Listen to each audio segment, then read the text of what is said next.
Welcome to the Wellness Surge podcast with Dr. Adiola Oke.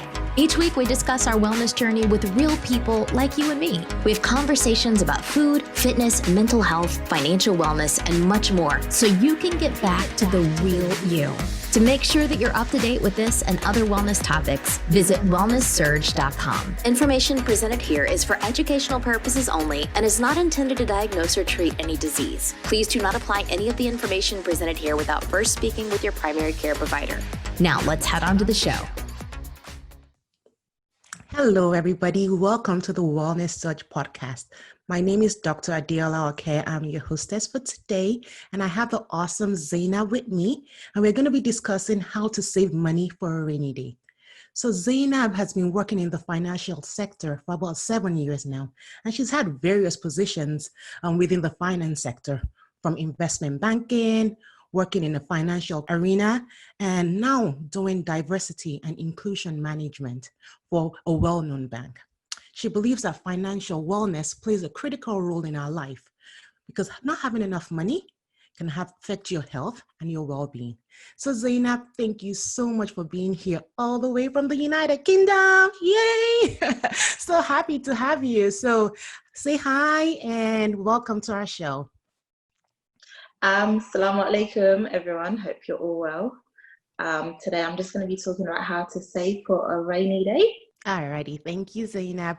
Alrighty, so based on your experience, right, doing all sorts of things in the finance world and banking arena, what is the state of affairs of minorities saving money? Well, first of all, I would like to say that I think a lot of minorities actually find it really hard to save money in the first place. And that's probably because they are maybe doing jobs that, well, they're not really well paid in the first place. So it's harder for them to actually save the money. I found majority of people, I would say the older generation, they save, but they don't use the popular means of saving.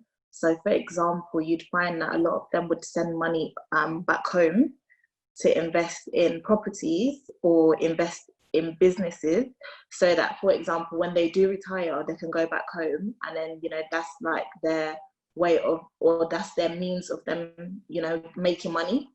So, and then you'd find that generations such as like people my generation, they are, when it comes to saving, they're quite good at saving. So for example, they would save for, say, like a mortgage, they would save for a deposit, they would save for, I don't know, whatever it is that they need to save for, they will save for it. And then you have the generation after my generation who they would save, but they would save for things like, I don't know, luxury goods or holidays, or, it wouldn't be something that's like for them to use in the future, if that makes sense. Not something tangible, right? Yeah. Kind of this. Yes. Okay. Yeah. Okay. Alrighty. So in general, people find it a little, this is what I'm getting at. People find it sometimes a little difficult to save because they're not making enough money. And if they do save, the older generation, they're saving it back and sending it back home. But the likelihood of the money being available back home, it's not 100%, right?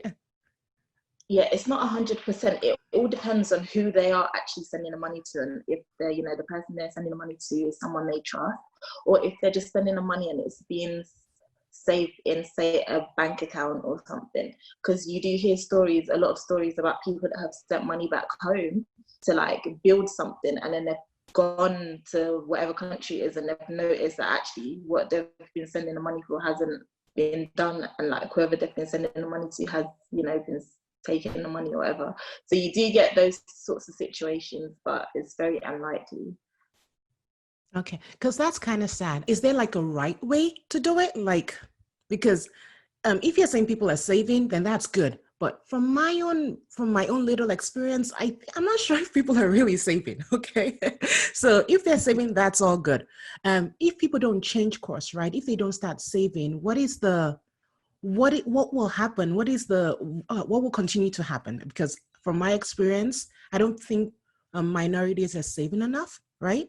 And yeah. I feel like it continues to cause this generational gap of poverty, like this cycle of poverty, and the other races and other majority groups continue to be ahead of us, kind of thing, right? Yeah. And I feel it's the time to change, right? The times we're living in, this is the time to change. If there's no other time, this is it, right? So what do you say about that? Obviously, when it comes to saving, I would say, for example, like the example you just gave, if we don't change course, then it's going to become a problem. It's, for example, like, you know, when you have generational wealth, like you have families that maybe they'll buy a house and then they'll pass it on to their children, and their children can then pass it on to their children's children, etc. At the moment, that's not happening. Definitely, it's not happening. Minorities are not saving enough money, and definitely it does need to change.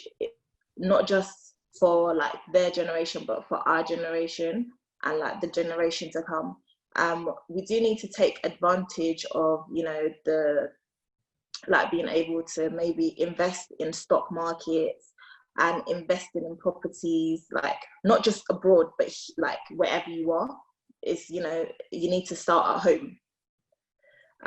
What else? I would say also, like, they need to invest, especially when it comes to investing in like your children's education as well. That's very important. You need to invest in their children's education. You need to invest in your children and actually teach them about finances, because I think that's a lot of is when it comes to like finances, we don't seem to talk about it. Even like within, like, you know, people that are married, they just assume that person is making X amount. You know, it's really important, like within your spouse, to say like, actually, this is how much I'm making.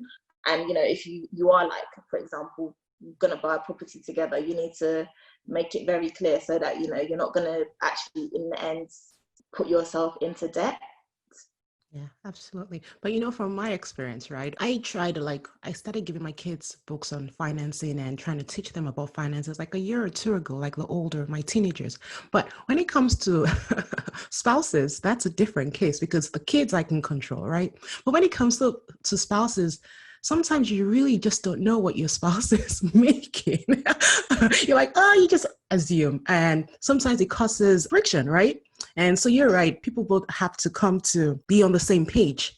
And because from where we come from, right, people don't always share, right? Let's be real here. People don't Yeah. always share. And that's what this is. Like I said, if we want to change, we all have to be transparent, right? Yeah. And come to the table with what you've got. No hiding, Yeah. no hiding kind of thing. So yeah, but yeah, that's absolutely right. I got it. So do you have about 3 actionable steps, right? I'm not trying to sound cliched and stuff, but Yeah. do you have about 3 actionable steps that we can use to save money for a rainy day?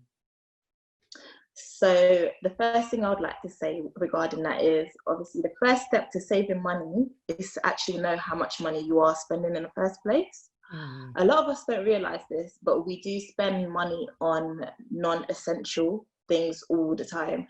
Be it, say, for example, you're going to work Monday to Friday. You'd find yourself in, I don't know, a coffee shop. You'd find yourself buying a sandwich or coffee, or just, I don't know, buying lunch every single day of the week. Like, by the end of the week, you don't realize this, but you would have amounted literally probably, like, you would have probably saved at least a quarter or half of that money if you just bought lunch from home. So I would definitely say know how much you're spending in the first place. And then also what I would say is you need to, it's like we all have bills, but we can all cut down our bills. So I would say maybe use like a comparison site to find like things like, I'm just going to give this example, home insurance or car insurance, or like any type of bill that you pay. You can always find it cheaper, even if it is only like, I don't know, £5 cheap or whatever. You still save that money at the end of the day. My 3 tips on saving money would be, I would say, live on a budget, put money aside, even if you're not actually actively saving for something, but just put money aside. Only spend money that you have. So try to live within your means and avoid things like buying things on credit cards or buying things on credit. Even if you are going to pay them back after, the amount of interest you're going to incur is not worth it. Yeah, literally, that was what I would say, the 3 things I would say. Okay, so let me just rephrase. 1, have a budget. That has always been my Yeah, problem. I have to be real here. That has always been my problem. Like I create the budget and I guess I need to start using cash, right? I create a budget. I say, okay, this is how much is coming in. This is how much is going out. how am I going to like spend how much? I think I need to start using cash. I think maybe that would be the smart thing. What do you think? Is that how you do it, or how do you make it easy? Because for accountants and finance people, you guys make it sound so easy, but come on now, we that we're not used to stuff like that, break it down for us. Okay. I think I was talking to my mum about this, and she said that a lot of people, she's surprised that actually people don't know how to save, because my mum is like, she's like me basically. I'm a saver, and my mum is a saver as well. I'm not sure about my dad. But yeah, like I literally, as soon as my money comes in, like I get paid, what I do is I'll put that money aside, the money that I'm saving, and I would not touch that money. Like, and then whatever money I have left, I would literally be like, okay, this is what I need to do this month. Or is there like anything I need to do this month that I would need like a large amount of money for? If there's not, then it's literally a case by case basis. I would just be like, okay, like if I don't need to buy it, I'm not gonna buy it. Okay. So you're right. I pay myself first. We're not going to get that wrong. I have like the savings comes out without even, I automated that because if you leave it to me, it's not happening. Yeah. So I automated that. I'm not as good as you. I will not put the money aside. No, I pay myself first, automate that savings. And then what's left is what I'm talking about. When you say live within a budget, that's a part I'm like, how do we, sometimes you just want to spoil yourself, right? So is there like an easy way to do it? Is a cash system the best way, or are there other ways to do it with like a check card and stuff? I mean, some people really go into detail. They literally have like spreadsheets, Excel, to say like, this is how much they have, this is how much they're going to spend in a week. So I think to make it easier for yourself, you could just go by week basis. So you could say like, this week I'm going to spend X amount of money, and whatever I have left from this, money from the first week, I might put it into my second week and see whatever it is, and then just keep moving your money as you go along.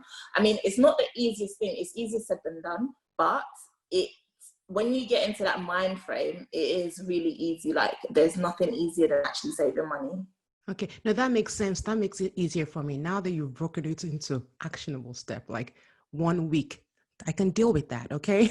Me thinking about a month, 1 week seems like bite size. I can totally do that. 7 days, I'm good, right? I'm not going anywhere. So it's only on the weekends I could say, let me spoil myself, right? And let's spoil the kids. So yes, I can do that. Okay, that makes it easier. Thank you. All right, I learned something.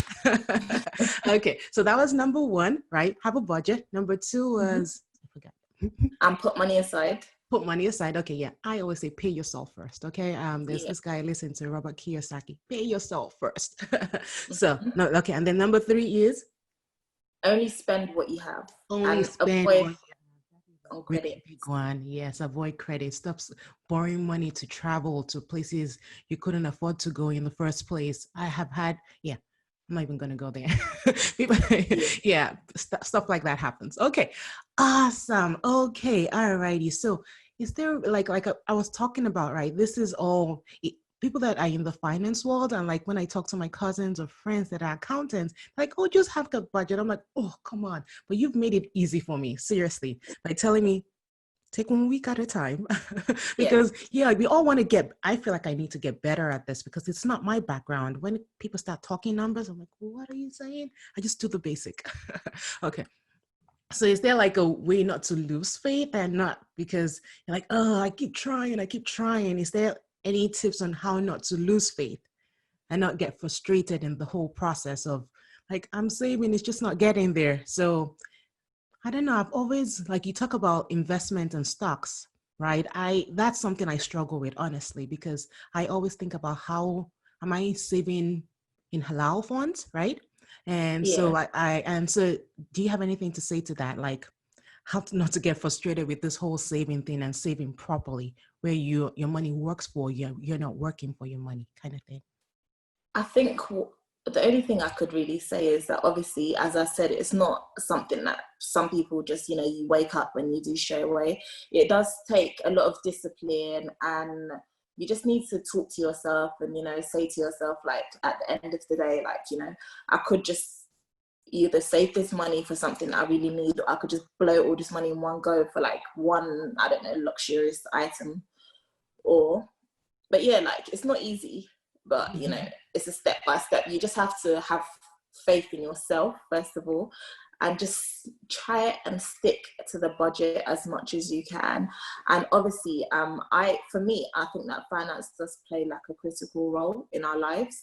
For example, like, you know, you find that not having enough money can actually sometimes impact on your life in a negative way. You just need to live within your means. I know it's easier said than done, like especially nowadays. But honestly, if you live within your means, that you just find that things are just so much more easier, and you're just, you know, peaceful sleep at night and stuff like that. So yeah. Okay. You've said that like twice. So I'm getting that that's one thing you wanted people to make sure they take away from this. Live within your means. Am I correct? Yeah. Okay. All righty. Very good. Very good. Thank you so much. Thank you so much, Zainab. It was a pleasure having you here today and I'm finally putting a face to the name. So thank you, Zainab. You have a good day, everybody. I learned something. 7 days. I can do that. Budget 7 days. I can do that. Totally. Alrighty. Well, you all have a wonderful week and we'll see you in the next episode. Bye-bye. Join our Wellness Search Facebook community so that you can implement what we learn together. I am because you are. Thank you for listening and sharing your precious time with us. If you enjoyed the show, then follow us and subscribe on iTunes, YouTube, or any app that carries podcasts. Have an awesome week. Best wishes to see you thrive.